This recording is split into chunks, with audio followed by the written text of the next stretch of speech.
caminho, correu um homem ao seu encontro e, ajoelhando-se, perguntou-lhe: Bom mestre, que farei para herdar a vida eterna? Respondeu-lhe Jesus: Por que me chamas bom? Ninguém é bom senão um, que é Deus. Sabe os mandamentos? Não matarás, não adulterarás, não furtarás, não dirás falso testemunho, não defraudarás ninguém, honra teu pai e a tua mãe. Então ele respondeu: Mestre, tudo isto tenho observado desde a minha juventude. E Jesus, fitando-o, o amou e disse: Só uma coisa te falta. Vai, vende tudo o que tens, dá aos pobres, e terás um tesouro no céu. Então vem e segue-me. Ele, porém, contrariado com esta palavra, retirou-se, porque era dono de muitas propriedades. Oremos mais uma vez. Bendito Deus, muito obrigado. E nós, meu Deus, nesse instante, estamos diante, ó Deus, da tua palavra. Muito obrigado, ó Deus, porque é diante dela que nós nos rendemos, meu Pai, ao Senhor, mediante ela, para a glória do Senhor, meu Deus, para que assim seja cumprida a tua vontade nesta noite, em nome de Jesus. Amém. Queridos, nós estamos diante de um texto que está nos 3 evangelhos sinóticos: Mateus, Marcos, Lucas e João. E há algumas diferenças, ou poucas diferenças, e alguns teólogos dizem que Marcos é o evangelho da ação. Então, sempre está falando imediatamente Jesus indo para aqui, para ali, ou outro lugar qualquer. Jesus sempre em ação. Apesar de ser o menor dos evangelhos, entendemos também que ele foi a fonte para os outros evangelhos. Então, Marcos traz algumas coisas que às vezes não tem nos outros evangelhos, apesar de ser o menor deles. Mas eu olho aqui, e quando a gente vê esse texto, algumas coisas que não tem nem em Mateus, nem em Lucas, nós vemos aqui que em Marcos, por conta da ação dele, ele registra. Então, Marcos, que era um jovem bem abastado, um jovem rico daquela época, filho de uma mulher rica, que se converteu talvez pelo ministério de Pedro, segundo o que nos conta a história. E Marcos, então, se torna um missionário, e depois o escritor, então, desse maravilhoso evangelho que leva o seu nome. E algumas coisas diferentes que a gente vê em Marcos aqui, uma delas que não está registrada nos outros, é que esse jovem rico, ele se ajoelha na presença de Jesus, na frente de Jesus. Outra coisa que não está registrada também nos outros evangelhos, é que diz que Jesus, fitando-o, o amou. Também só Marcos faz relação desse evento, ou nesse momento deste evento. O jovem rico, também chamado de certo homem, chamado de homem rico ou riquíssimo, também em algumas versões vai tratar esse jovem como um príncipe, dono de muitas propriedades. E é curioso, queridos, e às vezes inusitado. Muitas vezes a gente pensa, quando a gente vai à presença de Jesus, sempre voltamos melhor do que entramos. Mas, inusitadamente, esse jovem saiu pior do que quando ele chegou na presença de Jesus. Porque ao final do texto vai registrar que ele saiu muito triste, profundamente triste. Então ele saiu pior do que ele chegou, por conta da presença do Salvador que o confrontou. Ele chegou confiante, certo do que estava certo, certo da sua aprovação pelo homem de Nazaré, até pela posição de príncipe que ele tinha, certo de que a lei que ele servia muito bem, ele cumpria também, certo de que o cumprimento da lei era suficiente para ele, certo de que tinha uma vida moral ilibada, que era a régua da religião. Ele era o palatino da ética. Era certo que Jesus de Nazaré certamente o reconheceria como uma autoridade e até lhe prestaria alguma devoção. Certamente aquele jovem, então cheio de confiança, agora é confrontado pela presença do Mestre Jesus. Ele estava certo de muita coisa, mas é certo que tudo deu errado para ele naquele dia. Tudo corroborou para contrariar aquele poderoso príncipe. São aquelas ocasiões que a gente pensa que nós estamos com a bola toda, mas muitas vezes a bola não vai assim. Às vezes está murcha. Foi o caso de um soldado do exército de Alexandre o Grande. Um dia ele em revista a sua tropa, e ele avaliando cada um, olhando cada um como estavam ali na ordem, e ele encontra um jovem, olha para ele e pergunta o seu nome, e ele muito alegremente respondeu: Alexandre era o nome do seu comandante. E ele diz: meu jovem, ou você muda de vida ou muda de nome, mas é certo que em alguma coisa você vai ter que mudar em sua vida. Ele estava muito confiante, porque levava o nome de Alexandre, que era o nome do general mais importante daquela época. Ele pensou que estaria com tudo, seria admirado, até condecorado ali por aquele general. Ele saiu frustrado naquele dia.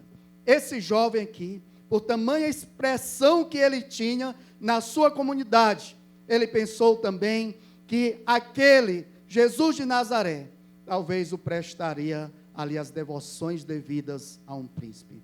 Naquele dia, aquele jovem foi ao lugar certo, procurou a pessoa certa, fez a pergunta certa, recebeu a resposta certa, mas tomou a decisão errada. Hoje nós convidamos a você que está aqui, para que diante da palavra do Senhor Jesus, e diante do Jesus da palavra, você tome a decisão certa na sua vida hoje. Não basta termos alguma coisa, queridos, e gostaria de falar sobre isso essa noite. Não basta. Não basta o quê? Em primeiro lugar, não basta estar muito perto, é preciso estar do lado certo. Para os irmãos entenderem, queridos, não basta estar perto de Jesus, é preciso estar com Jesus. Se eu estiver apenas perto de Jesus, eu estou 100% dentro do inferno. Mas se eu estiver com Jesus, eu estou 100% dentro do céu. Não basta estar perto. Foram alguns casos que nós vimos também no Novo Testamento. Um deles é Judas. Andou com Jesus, caminhou com Jesus, ouviu acerca da salvação, mas estava perdido. Ouviu acerca da vida eterna, mas o seu coração estava fincado aqui na terra. Ele ouviu acerca da vida pós a morte, mas ele estava com a sua vida já morta há muito tempo. Ele ouviu muitas delícias dos céus, como diz o hino 351, belas palavras de vida, mas ele não aceitou essas palavras que poderiam transformar a sua vida. Ele tão perto do Salvador, mas tão longe da salvação. Ouvimos também a história de um casal que se chama Ananias e Safira, capítulo 5 de Atos. Pessoas que estavam ainda respirando a atmosfera ali do derramar do Espírito Santo de Deus na época do Pentecoste. Havia muitos milagres, coisas extraordinárias que aconteciam, coisas gloriosas. Parece que o céu havia descido na terra. A atmosfera era de muita comoção, era de muita transformação, muitas coisas gloriosas acontecendo naquele tempo. Ananias então vende uma propriedade e retém uma parte do dinheiro e mente ao Espírito Santo, conforme diz Pedro.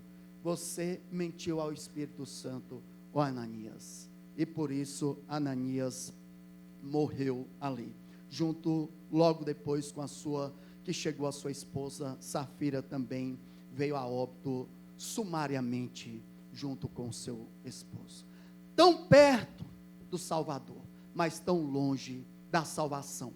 Não basta estar perto, é preciso estar do lado certo, é preciso estar com Jesus. Mas o que dizer também de Alexandre e Mineu, e dos quais Paulo diz que entregou-os a Satanás, para que eles não blasfemassem mais.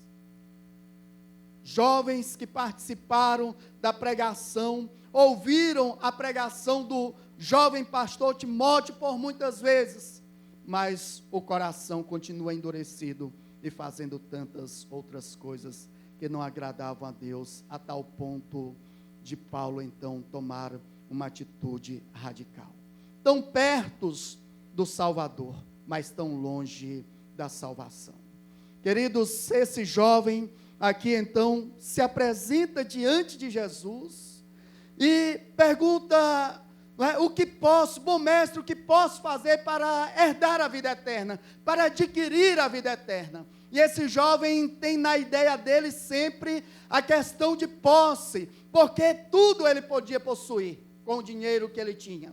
Então, ele pergunta: como faço para herdar, para possuir a vida eterna? E aí Jesus, olha, cumpre os mandamentos. Ele, quais? E aí Jesus citou os mandamentos, ou parte dos mandamentos. Tudo isso eu tenho observado desde a minha infância. Algumas versões vai dizer que era desde a sua criancice. Então, desde menino ele já ouvia os mandamentos, já estava guardado na sua mente. Mas o que a gente entende é que esses mandamentos não estavam no coração daquele jovem de fato e de verdade. Irmãos, o reverendo Vadislau disse alguma coisa muito interessante na época de seminário. Ele disse: sabe por que a história não muda? Porque o homem não muda. O homem não muda. O homem continua o mesmo. E nós, queridos, também, por conta da corrupção do nosso coração, temos uma natureza totalmente depravada. Dependemos unicamente e exclusivamente do Salvador, que desceu do céu até a terra para nos salvar. Dizem, não é, que o maior evento da história não foi o homem ter ido à lua, mas foi Deus ter descido à terra. Esse foi o evento mais importante de toda a era da vida da humanidade, ou de todos os tempos. Foi Jesus vir à terra. Queridos, a palavra de Deus em Jeremias capítulo 31, verso 3 diz: de longe se me deixou ver o Senhor. E aí ele diz: com amor eterno eu te amei, por isso com benignidade eu te atraí. Se Jesus hoje te convida, te chama, não retenha em você mesmo, não é, os seus desejos, mas vá além e aceite a esse Jesus maravilhoso como Senhor e Salvador da sua vida. Ele estava no lugar certo, fez a pergunta certa para a pessoa certa, mas tomou a decisão errada, embora Jesus tenha dado a resposta certa para ele, ensinando o caminho da salvação. Queridos, o amor de Jesus é um amor para valer.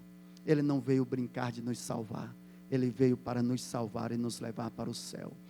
João capítulo 13, verso 1 diz que: tendo amado os seus que estavam no mundo, os amou até o fim. Você sabia que você é amado do início ao fim da criação?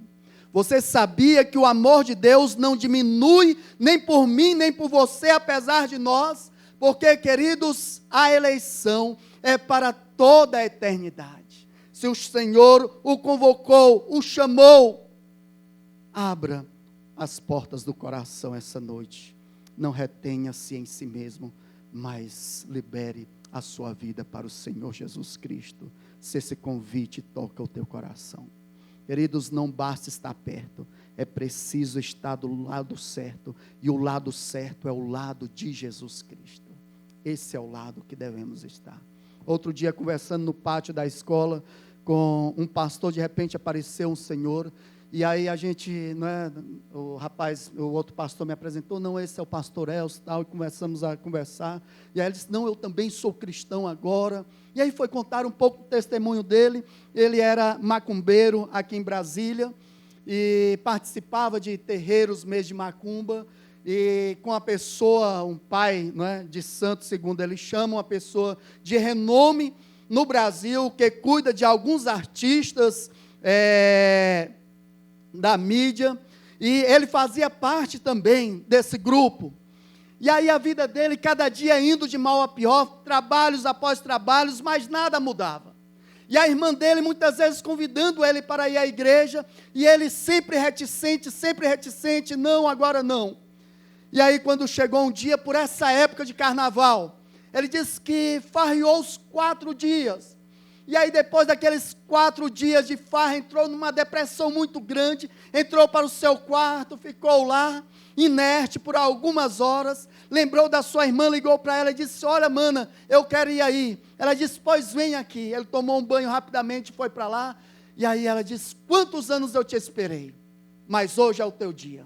E naquele instante, aquela mulher orou por ele, ele se decidiu por Jesus. Logo passaram-se alguns dias, a secretária liga: olha, o fulano de tal está perguntando por que você não veio mais ao centro. E ele disse: não, é porque agora eu estou com minha vida diferente, não vou mais aí. Não, ele quer falar contigo. E aí começaram a falar-se ali por telefone, e ele disse: por que você não está mais vindo aqui? Você tem que voltar. Ele disse: não, não vou mais aí. Por que você não vem mais aqui? Não, agora eu tenho um advogado. Mas que advogado é esse? Aí dava gargalhadas do outro lado. E aí ele, um pouco tímido ainda. E aí quando foi uma hora de tanta insistência, ele disse: olha, o meu advogado é Jesus Cristo. Diz que aquele homem do outro lado deu um grito, desligou aquele telefone. Passaram-se algumas horas, a secretária dele liga para ele e pergunta: o que você falou para o fulano de tal aqui? Ele disse: não falei nada demais. Você deve ter falado alguma coisa que você falou para ele. Não, eu só falei que agora eu tenho um advogado que é Jesus Cristo. Aí ela disse: agora eu entendi porque ele quebrou tudo aqui. Ele está descontrolado aqui no centro, porque esse nome está sobre todos os nomes, que é o nome de Jesus. Ele, esse senhor que contou essa história para a gente, está firme com Jesus, alegre com Jesus, servindo a Jesus. E no pátio da escola, aonde a gente estava, ele falava isso com tanto fervor, que as pessoas que estavam ali ao lado, passavam a ouvir aquilo estranhamente. E ele falando que Jesus é bom. Jesus é bom, queridos. Jesus é joia e não é bijuteria, é o melhor. Ele é precioso. Em segundo lugar, queridos, não basta o quê? Não basta ter conceitos certos, é preciso praticar o que é certo. Aquele jovem, ele tinha uma ortodoxia certa, mas ele não tinha a prática certa. Aquele jovem tinha um bom conhecimento, muito bem postado, muito educado, profundamente conhecedor da lei do seu tempo, não é? E desde a infância obedecia, como mesmo ele falou. Porém, a lei que ele obedecia não o fazia alcançar o coração de Deus. É tão tal, queridos, que em uma breve conversa, Jesus descobre logo o coração daquele jovem. Não é? Jesus ali, conversando com ele, e Jesus vai logo no profundo, no íntimo, na alma, desconcerta aquele jovem. Aquele jovem tinha a lei, mas não tinha a piedade. Tinha a lei, mas não tinha o amor. Tinha a lei, mas não tinha o temor. Tinha a lei de Deus, mas não tinha o Deus da lei. Ele tinha muita coisa, mas lhe faltava tudo. E era Jesus Cristo que Deus enviou para salvá-lo. Queridos, muitas vezes acontece conosco também. O reverendo Hernandes Dias Lopes, em muitas das suas pregações, ele fala sobre o conhecimento e a ausência da prática desse conhecimento que nós temos. Muitas vezes, muitos de nós abastados, tanto conhecimento, conhecemos tanto, mas pouco praticamos. Falamos até, temos bom conceito sobre a oração, mas oramos pouco. Temos bons conceitos sobre a evangelização, mas evangelizamos pouco. Falamos tão bem da Bíblia Sagrada, no momento das nossas escolas dominicais, mas no nosso dia a dia, muitas vezes, isso não é proferido nas nossas conversas, fora dos rincões das nossas igrejas. A lei pela lei, queridos, ela mata, mas o espírito da lei vivifica. Jesus não se impressiona com o nosso conhecimento, mas ele se alegra com a nossa obediência. O que Jesus espera de nós é obediência. O que Jesus esperava daquele jovem é que ele dissesse um sim diante da pergunta que ele fez. a resposta lógica de Jesus. Então, depois de ele dizer que cumpria todos aqueles mandamentos e observava, Jesus então diz: pega tudo que você tem, toda essa riqueza, vende tudo, dá aos pobres, e aí depois você vem e me segue. Jesus estava dizendo assim: troca de Deus, rapaz. O teu Deus é o dinheiro, o teu Deus é o mamon. Jesus vai então nas entranhas da alma daquele jovem e diz e revela o que está escondido a ele mesmo. Pega todos os teus bens. Isso aqui te impede. Você conhece muito, mas o que você conhece não é suficiente para a tua salvação. Vai, vende tudo, depois vem e segue, vem aprender comigo. O jovem rico imaginava, queridos, que ali, naquele instante, diante daquela conversa, talvez ele se daria mais uma vez muito bem. Lê do engano. A pergunta que surge é: como vai a nossa vida também com Deus? A nossa ortodoxia corresponde à nossa ortopraxia, e a nossa ortopraxia corresponde a essa ortodoxia, não é? O que a gente conhece, a gente pratica. Queridos, o coração daquele jovem estava longe de Deus, apesar da sua mente conhecer a lei de Deus. Deus nos chama e nos convida, queridos, para que a gente pratique tudo aquilo que a gente conhece a partir da palavra do Senhor. Esse é o maior bem que vai fazer para a nossa vida, se nós praticarmos a palavra de Deus. E Jesus então confronta esse jovem, chamando para voltar-se para o Deus verdadeiro, que está para além do dinheiro. Como tem sido a nossa vida? Como que a gente tem se portado? Como que a gente tem devotado ao Senhor aquilo que Ele nos tem dado, que é a vida eterna? Em terceiro e último lugar, queridos, não basta ter uma boa parte, é preciso ter o todo. E o todo aqui que falamos, queridos, é a total entrega ao Senhor Jesus, porque Jesus se entregou totalmente por nós. Ele não entregou em partes, Ele se entregou todo. Quando Ele fala na cruz: Pai, está consumado, Ele está dizendo: tudo para o qual o Senhor me enviou, eu cumpri, eu fiz. Jesus não deu, queridos, a salvação pela metade. Embora esse jovem tenha dito que conhecia, que obedecia à lei desde a infância, ele conhecia, né, na sua razão, mas não no seu coração. E a razão da lei, queridos, era apenas dizer assim: você não consegue se salvar por si mesmo. E a razão da lei também era dizendo assim: olha, ele vem, ele vem, ele vem. Era apontando a seta sempre para o Salvador Jesus Cristo. Mas aquele jovem não entendia, porque ninguém jamais conseguiu cumprir a lei, queridos, em toda a sua plenitude.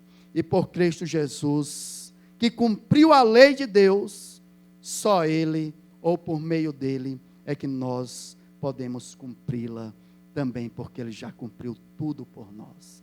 E qual que é a nossa parte agora? É servir a Jesus, mas servir de corpo e alma, servir com toda a nossa vida. Ele não entendeu que a lei era quem o conduzia à graça da salvação.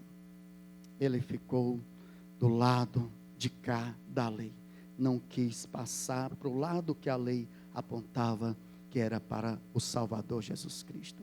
Não basta ter parte, querido, e a obediência é que caracteriza a total entrega, não importa o que virá pela frente. Diz a história que um jovem missionário chamado David Brainerd, ele, muito jovem, na casa dos 20 e poucos anos, ele chega em um determinado culto e diz: Deus, eis-me aqui, envia-me a mim, para onde o Senhor quiser, envia-me a mim. E aquele jovem tinha o desejo de ir para o campo missionário. Qual que foi o campo missionário que ele foi? Para o meio dos índios peles vermelhas, nos Estados Unidos. aquele jovem se deixou gastar naquelas missões. Passou-se 5 anos, quando ele voltou, já com seus 26 anos de idade. Mas certo dia ele falou uma frase como segue: adeus, amigos, adeus, conforto terrestre, mesmo os mais anelados de todos. Se o Senhor quiser, gastarei a minha vida até os últimos momentos em cavernas e covas da terra, se isso servir para o progresso do reino de Cristo. Esse jovem, então, depois de 5 anos no campo missionário, ele retorna, muito adoentado, e ele chega na casa da sua noiva Jerusa, filha do Jonathan Edwards, que era o seu sogro. Colocado em um quarto, ele vê alguém então entrando naquele quarto com uma Bíblia, e ele olha para aquele livro e diz: ó maravilhoso Deus, em breve, logo em breve, eu hei de vê-lo aberto. Maranata, vem Jesus, e vem Jesus. Aquele instante, aquele jovem suspirou e encerrou a sua caminhada, mas ele se entregou completamente.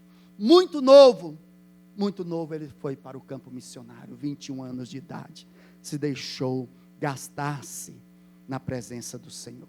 Alexandre Duff também, já no século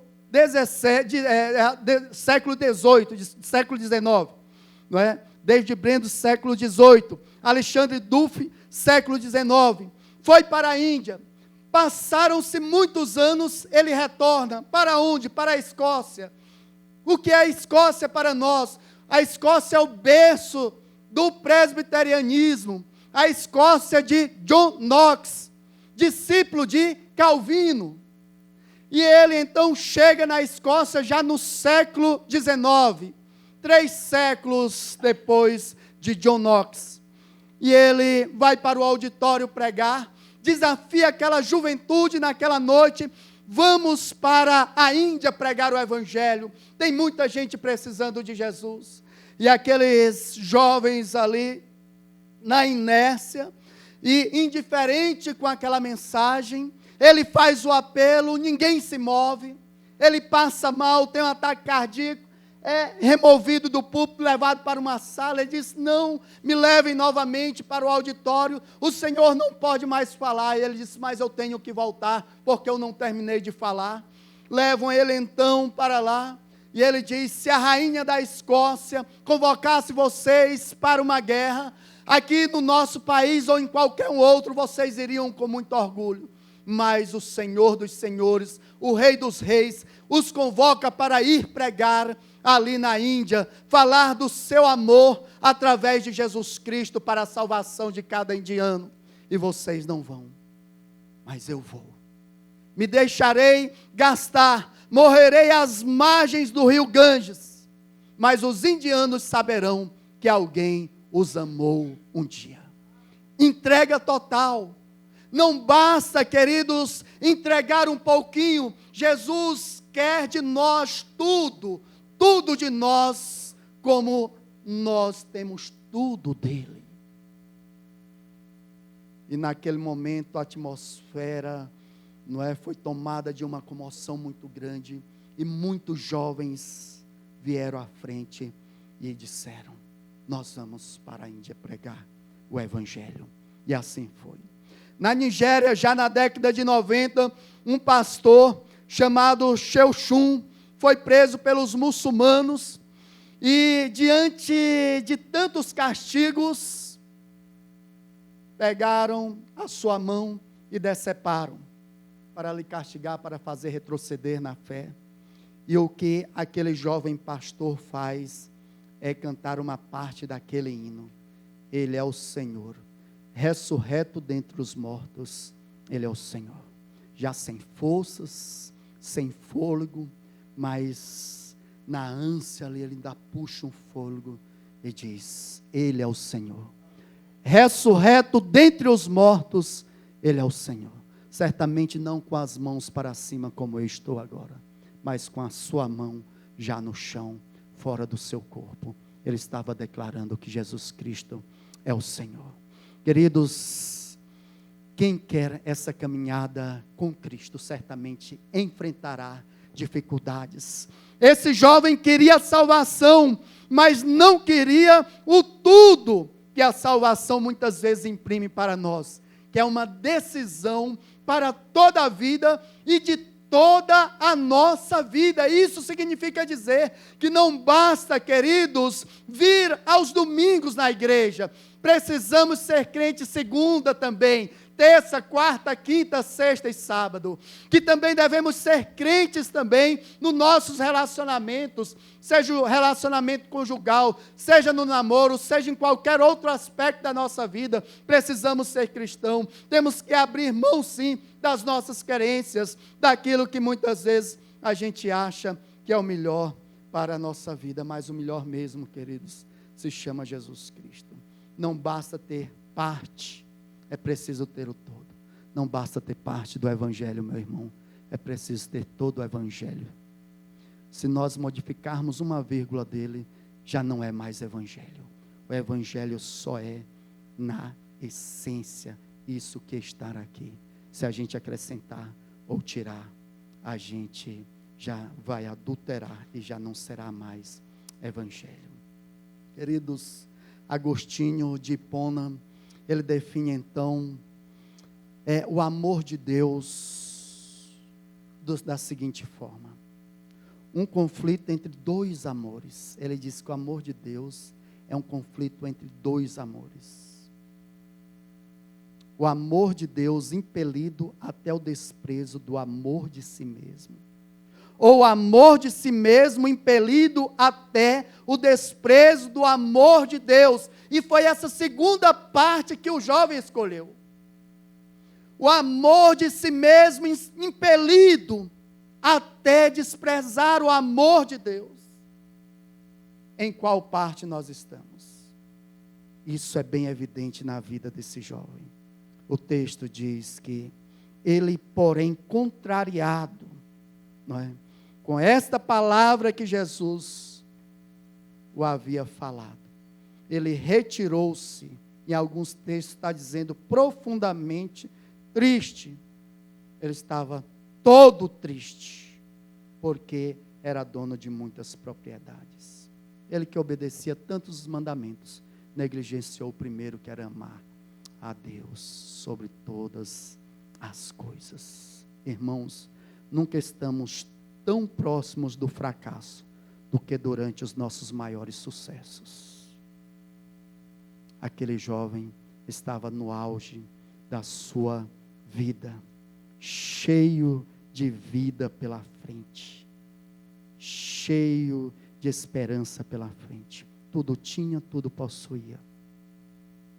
Não estamos tão próximos do fracasso como quando estamos no auge da nossa carreira, da nossa vida. Pense nisso, não basta estar perto, é preciso estar com Jesus. Não basta ter o conceito certo, é preciso ter a prática correta. Não basta ter um pouquinho de Jesus, é preciso ter o Jesus todo. Convidar o pastor Roster aqui nesse instante. Irmãos, como está a sua vida? Você já tem tudo? Tudo de Cristo? E Cristo já tem tudo de ti? Como está a tua vida? Há alguma coisa que você ama mais do que a Cristo? Reflita sobre isso essa noite. O amor de Deus é impelido em nós a tal ponto de nós não é dizermos não para nós e sim para Deus. Ou o amor de nós mesmos é impelido de tal forma que o amor de Deus é distanciado de nós. Em qual lado nós estamos? Vamos orar, irmãos, colocando a nossa vida diante do nosso Deus. Deus mandou o pastor Elson para pregar essa mensagem aqui para o nosso coração.